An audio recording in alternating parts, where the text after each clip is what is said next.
Hello दोस्तों, स्वागत है आप सभी का मेरे इस यूट्यूब चैनल पे। आज के इस वीडियो में हम लोग 1 to 5 लेवल का सीटेट प्रैक्टिस सेट है, ईवीएस पेडागोजी से संबंधित है।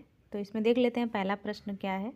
इसमें पहला प्रश्न दिया है कि पर्यावरण अध्ययन पढ़ाने का मुख्य उद्देश्य क्या है, या फिर पर्यावरण अध्ययन पढ़ाने का मुख्य उद्देश्य क्या होता है। पहला ऑप्शन इसमें दिया है तथ्यों को रटवाना होता है। दूसरा ऑप्शन इसमें दिया है कि बच्चों में वैज्ञानिक दृष्टिकोण विकसित करना होता है। तीसरा ऑप्शन इसमें दिया है केवल परीक्षा पास कराना। चौथा ऑप्शन इसमें दिया है किताब का पूरा सिलेबस खत्म करना होता है। तो पर्यावरण अध्ययन पढ़ाने का मुख्य उद्देश्य क्या होता है या फिर क्या होना चाहिए, सही ऑप्शन का चयन करिएगा आप लोग। इसमें दूसरा प्रश्न दिया है कि ईवीएस में स्थानीय परिवेश को शामिल करने का सबसे बड़ा लाभ क्या है। ईवीएस में स्थानीय परिवेश को शामिल करने का सबसे बड़ा लाभ क्या है। ऑप्शन पहला दिया है कि किताब छोटी हो जाती है। दूसरा ऑप्शन इसमें दिया है कि बच्चे आसानी से जुड़ाव महसूस करते हैं स्थानीय परिवेश को शामिल करने पर। तीसरा ऑप्शन इसमें दिया है कि अध्यापक का काम आसान हो जाता है या फिर आसान होता है अध्यापक का काम। चौथा ऑप्शन इसमें दिया है कि केवल ग्रामीण बच्चों के लिए उपयोगी होता है। तो ईवीएस में स्थानीय परिवेश को शामिल करने का सबसे बड़ा लाभ क्या होता है। बहुत ही अच्छा सा प्रश्न है। आज के इस प्रैक्टिस सेट का तीसरा प्रश्न ये दिया है कि कक्षा 3 के बच्चों को जल संरक्षण सिखाने का सबसे उपयुक्त तरीका क्या है। कक्षा 3 का अगर बच्चा है, अगर उसको जल संरक्षण सिखाना हो तो सबसे इन चार ऑप्शन में से सबसे उपयुक्त तरीका क्या होना चाहिए। तो इसमें पहला ऑप्शन दिया है कि परिभाषा लिखवाना। दूसरा ऑप्शन इसमें दिया है पोस्टर बनवाना और चर्चा करना उस पोस्टर पर। तीसरा ऑप्शन इसमें दिया है कठिन प्रश्न हल करवाना। और चौथा ऑप्शन इसमें दिया है कि लंबा व्याख्यान देना। तो जल संरक्षण अगर कक्षा 3 के बच्चे को सिखाना होगा तो सबसे उपयुक्त तरीका इन चार ऑप्शन में से क्या होना चाहिए। बहुत ही आसान सा प्रश्न है। प्रश्न नंबर चौथा दिया है ईवीएस में परियोजना कार्य प्रोजेक्ट वर्ग का उद्देश्य क्या है। अर्थात ईवीएस में परियोजना कार्य का उद्देश्य क्या होता है। प्रश्न नंबर चौथे का पहला ऑप्शन इसमें दिया है कि बच्चों को व्यस्त रखना होता है। दूसरा ऑप्शन इसमें दिया है कि रचनात्मकता और खोज को बढ़ावा देना होता है। तीसरा ऑप्शन इसमें दिया है कि होमवर्क बढ़ाना होता है। और चौथा ऑप्शन इसमें दिया है केवल अंक देना होता है। तो ईवीएस में परियोजना कार्य का मुख्य उद्देश्य क्या होता है, इसको आप लोग देख लीजिएगा। तो ये तो रहा प्रश्न नंबर 4। अब हम लोग पाँचवें प्रश्न को देख लेते हैं। पाँचवा प्रश्न इसमें दिया है कि पर्यावरण अध्ययन में मूल्यांकन कैसा होना चाहिए। मूल्यांकन अर्थात असेसमेंट कैसा होना चाहिए। पाँचवें प्रश्न का ऑप्शन पहला इसमें दिया है कि केवल लिखित परीक्षा। दूसरा ऑप्शन इसमें दिया है कि निरंतर और व्यापक होना चाहिए। तीसरा ऑप्शन इसमें दिया है कि साल के अंत में एक बार होना चाहिए मूल्यांकन या फिर असेसमेंट पर्यावरण अध्ययन में। चौथा ऑप्शन इसमें दिया है कि पर्यावरण अध्ययन में मूल्यांकन केवल मौखिक होना चाहिए।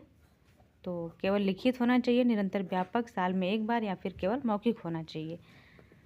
तो ये तो रहा प्रश्न नंबर 5। अब हम लोग छठे प्रश्न को देख लेते हैं। प्रश्न नंबर छठा इसमें दिया है कि कक्षा 1 से 2 में ईवीएस पढ़ाते समय शिक्षक को क्या ध्यान रखना चाहिए। कक्षा 1 व 2 में अगर ईवीएस पढ़ाया जा रहा है तो एक शिक्षक को क्या ध्यान देने योग्य बातें हैं या फिर एक शिक्षक की क्या भूमिका होती है। तो इसमें पहला ऑप्शन दिया है कि कठिन शब्दों का प्रयोग करना। दूसरा ऑप्शन इसमें दिया है कि बच्चों को अनुभवों से जोड़ना। तीसरा ऑप्शन इसमें दिया है कि ज़्यादा लिखने का अभ्यास कराना। और चौथा ऑप्शन इसमें दिया है कि परिभाषाएं याद कराना। तो कक्षा 1 व 2 के बच्चों में अगर ईवीएस पढ़ाना है तो शिक्षक को क्या ध्यान रखना चाहिए, किस बात पे ध्यान देना चाहिए। तो ये तो रहा प्रश्न नंबर 6। अब हम लोग 7वें प्रश्न को देख लेते हैं। प्रश्न नंबर 7वां दिया है कि ईवीएस में कहानी विधि स्टोरी मेथड क्यों प्रभावी माना जाता है। ईवीएस में कहानी विधि स्टोरी मेथड क्यों प्रभावी माना जाता है। पहला ऑप्शन इसमें दिया है कि समय बचता है। दूसरा ऑप्शन इसमें दिया है कि बच्चे रुचि लेते हैं और सीखते हैं। तीसरा ऑप्शन इसमें दिया है कि परीक्षा में सीधे प्रश्न आते हैं। और चौथा ऑप्शन इसमें दिया है कि किताब जल्दी पूरी होती है। तो अगर ईवीएस में कहानी विधि का प्रयोग करते हैं तो कहानी विधि क्यों प्रभावी मानी जाती है।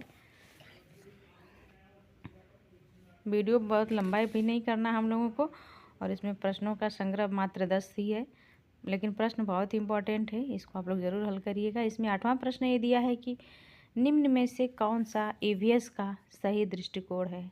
निम्न में से कौन सा ईवीएस का सही दृष्टिकोण है। पहला ऑप्शन इसमें दिया है 8वें प्रश्न का विषय केंद्रित। दूसरा ऑप्शन इसमें दिया है शिक्षक केंद्रित। और तीसरा ऑप्शन इसमें दिया है बाल केंद्रित। चौथा ऑप्शन इसमें दिया है परीक्षा केंद्रित। निम्न में से कौन सा ईवीएस का सही दृष्टिकोण है? विषय केंद्रित, शिक्षक केंद्रित, बाल केंद्रित या फिर परीक्षा केंद्रित। तो ये तो रहा प्रश्न नंबर 8। अब हम लोग 9वें प्रश्न को देख लेते हैं। 9वां प्रश्न इसमें दिया है कि पर्यावरण अध्ययन में भ्रमण फील्ड विजिट का उद्देश्य क्या होता है या फिर क्या है? पर्यावरण अध्ययन में भ्रमण का मुख्य उद्देश्य क्या होता है? ऑप्शन पहला दिया है 9वें प्रश्न का मनोरंजन। दूसरा ऑप्शन इसमें दिया है कि वास्तविक अनुभव देना। तीसरा ऑप्शन इसमें दिया है कि समय व्यतीत करना। और चौथा ऑप्शन इसमें दिया है कि पढ़ाई से बचना। तो पर्यावरण अध्ययन में भ्रमण का मुख्य उद्देश्य, इन 4 ऑप्शन में से कोई एक ऑप्शन सही होगा। सही ऑप्शन का आप लोग चयन करिएगा। वीडियो के अंत में उत्तर कुंजी दे दी गई है, आप लोग मिलान कर लीजिएगा। वीडियो अच्छी लगे तो आप लोग अधिक से अधिक वीडियो को शेयर किया करिए और लाइक कमेंट जरूर किया करिए। प्रश्न नंबर 10वां देख लेते हैं। आज के इस प्रैक्टिस सेट का अंतिम प्रश्न है। तो प्रश्न नंबर 10वां इसमें दिया है कि ईवीएस शिक्षण में प्रश्न उत्तर विधि का लाभ क्या है? ईवीएस शिक्षण में प्रश्न उत्तर विधि का क्या लाभ हो? पहला ऑप्शन इसमें दिया है कि केवल शिक्षक बोलता है। दूसरा ऑप्शन इसमें दिया है कि बच्चों की सोचने की क्षमता बढ़ती है। तीसरा ऑप्शन इसमें दिया है कि पाठ जल्दी खत्म होता है। और चौथा ऑप्शन इसमें दिया है कि अनुशासन बना रहता है। तो ईवीएस शिक्षण में प्रश्न उत्तर विधि का क्या लाभ होता है, इसको आप लोग देख लीजिएगा। तो ये तो रहा आज का प्रैक्टिस सेट, जिसमें कुल हम लोग 10 प्रश्नों को हल किए। प्रश्न बहुत ही इंपॉर्टेंट इसमें संग्रहित किए गए हैं। वीडियो के अंत में, यानी कि जब 10 प्रश्न पत्र को हम लोग 10 प्रश्नों को हल कर लेंगे तो उत्तर कुंजी इस वीडियो के अंत में दिया गया है। उत्तर कुंजी से मिलान करिएगा और कमेंट जरूर करिएगा किसने कितने प्रश्न हल किया और कितना सही हुआ। तो अब हम लोग उत्तर कुंजी को देख लेते हैं। इसमें पहले प्रश्न का ऑप्शन बी सही है, दूसरे प्रश्न का ऑप्शन बी सही है, तीसरे का ऑप्शन बी सही है और चौथे का ऑप्शन बी सही है, पाँचवें का भी बी सही है, छठे का बी ऑप्शन सही है, सातवें का बी सही है, आठवें का सी सही है, नौवें का बी सही है और 10वें प्रश्न का ऑप्शन बी सही है। इसमें 8वें प्रश्न को छोड़ दिया जाए तो बाकी 1 से लेके 10 तक के सभी प्रश्नों का ऑप्शन बी सही है। मात्र 8वां प्रश्न ऐसा है जिसका ऑप्शन केवल सी सही है। तो उत्तर कुंजी भी बहुत आसान है, प्रश्न भी बहुत आसान सरल हैं और तार्किक प्रश्न हैं। तो ये तो रहा आज का प्रैक्टिस सेट ईवीएस पे आधारित। आज के लिए बस इतना है। वीडियो अच्छी लगे तो प्लीज़ आप लोग चैनल को लाइक, सब्सक्राइब, शेयर ज़रूर करिएगा। Thank you so much.